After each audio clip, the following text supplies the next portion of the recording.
What's up, everybody? I'm back, you're back, we back together. My name is Crystal. We are in the 4th week of our series based on a book in the Bible called Galatians. During this series, we are talking about some of the goals we have for our faith. And before we jump in today, I want to start by taking a poll. By a show of hands, how many of you love school? Like love school? Is it any back there? A few of you. Okay, how many of you love the weekend? Basically all of us. So I fall in the middle. I love school and I love the weekend. Honestly, y'all, if you don't love the weekend, I don't know what to tell you. After a long week, there is nothing like making it to the weekend. You work hard, you go to school, you have practice, you are in class for 5 days straight, but come Friday afternoon, you finally get the chance to kick off your shoes and relax your feet. At least for a moment, the only question you have to answer is, what will I do with my freedom? So what will you do? I'll tell you what I'll do. I remember this one time, I grew up in a home, a lot of siblings, and my mom never really allowed me to go to any of my friends' house without either her or my sister coming along. And I remember this one time I, mustered up enough courage to ask my mom, could I go to my friend's skate party? And it was gonna be all of our friends from school and her parents were gonna be there. And so I told mom, hey, I did my laundry, I cleaned my room, I finished all my homework, and my mom literally looked at me and she was like, you have done all those things, so you can go to your friend's skate party. I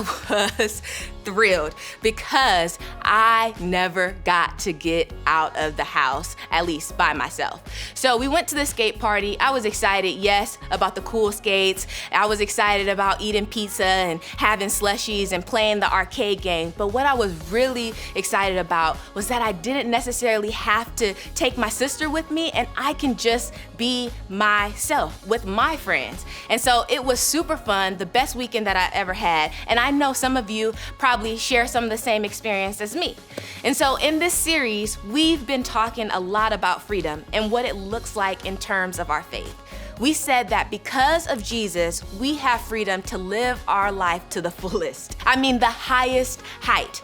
Freedom is the goal. And even if you don't feel like it right now, as a middle schooler, the truth is you actually do have a lot of freedom in your life. You have the freedom to decide what to do with your words, your actions, your thoughts, and even your choices. Even if there are rules and boundaries in your life, you ultimately have the freedom to decide how you respond to them. And there we are on a Friday night, sitting there wondering, boggling our minds, what to do with the freedom of our weekend. But I think every single day, we have the choice to decide what we do with the freedom in front of us. The question I think you and I are asking all the time is this: what should we do with our freedom? As followers of Jesus, this is an especially important choice. Why? Because how we use our freedom to impact others says something to them about Jesus. Think about it. If kids at your school know that you are a Christian, you go to church, you have a relationship with God, they are going to assume a few things about the way you live your life, right? They are probably going to think that you won't say mean things, or that you're not going to go to that party, or that you won't gossip, that you won't take certain pictures and post them on social media. And while all of that may be true, the reality is this: we are all human. We are going to make mistakes and misuse our freedom along the way. But when we do, as followers of Jesus, sometimes it feels like the world is judging us for it, even though we know that forgiveness is there from God. When we mess up, we feel that the rest of the world is watching and judging us, like as if we're in a courtroom where every action we've made is being picked apart by a judge. And honestly, that really stinks. That actually really makes me mad. No matter what we believe, we all have the choice when it comes to our freedom. We can use it to love others, or we can use it to be unkind to others. And one of the ways a lot of us experience the unkindness is through judgment.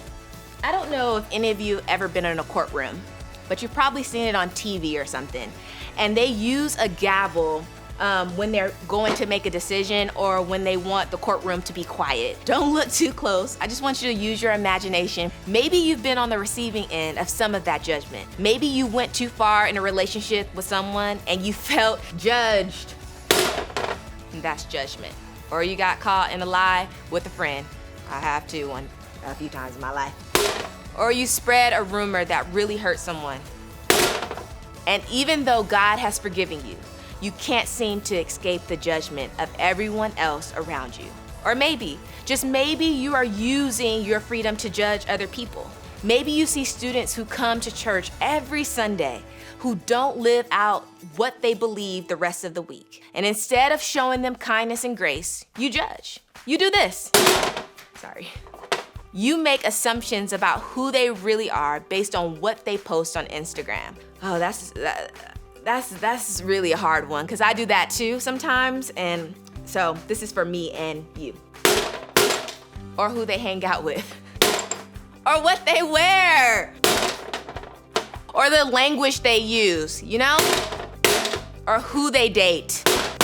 He's just not good enough for you, you know? No matter how many times they show up to church or small group, you keep score of what they are doing that doesn't live up to what you think they should be doing. Even if you never say it out loud, you're thinking it in your mind, passing judgment every time you think about it.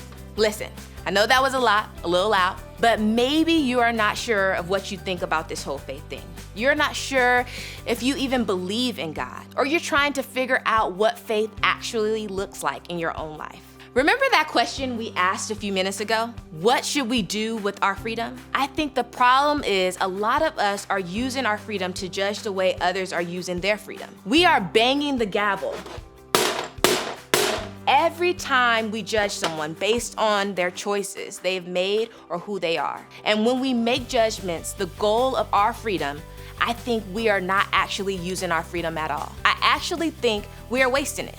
The good news is this, that we've got an answer for this big question about freedom in the Bible. Not only does the Bible tell us that we have freedom because of Jesus, but it also gives us direction on how to use that freedom well. A guy named Paul actually offered some advice on this very thing in a letter to people living in a place called Galatia. The letter is found in the New Testament of the Bible, and it's called Galatians. When he was writing his letter to the Galatians, Paul wanted to address one of the problems he had heard about in the church. Apparently, some of the people in the church of Galatia were struggling to get along with one another. In other words, they were using their freedom to fight with one another. So Paul wrote this to help them out. For you have been called to live in freedom, my brothers and sisters, but don't use your freedom to satisfy your sinful nature.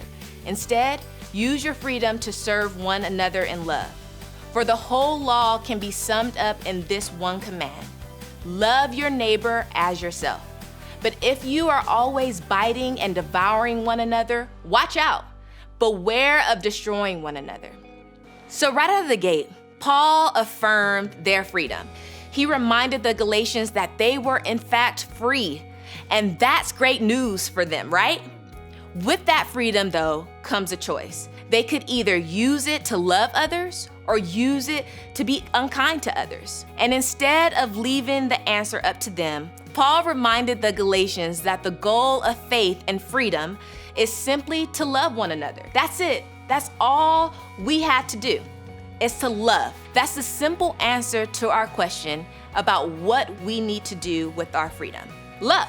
So what does that mean for us? Well, one of the ways we struggle with being unkind to one another is through our judgments. So if we want to use our freedom the way Paul has suggested us to do so, it means that instead of pointing fingers, judging, and keeping score of everyone else's sin and mistakes, we are simply supposed to love.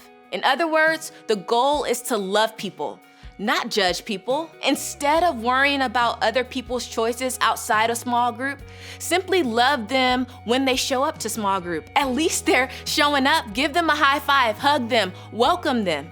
Instead of thinking about all the reasons they maybe shouldn't be welcome at church, simply love and welcome them anyway. Instead of fighting, talking, worrying about the behaviors, actions, and choices of other people, drop that judgment and simply love. I mean, what would it hurt? Isn't that the way we all want to be treated anyway? If you are feeling a lot of judgment from others, wouldn't you say you could benefit from a little more love? Imagine what our schools, our churches, our small groups might be like if we made the choice to follow the command God gave us to love others the way we want to be loved. Imagine the way we'd reflect Jesus to others if we remember that the goal is to love people, not judge people.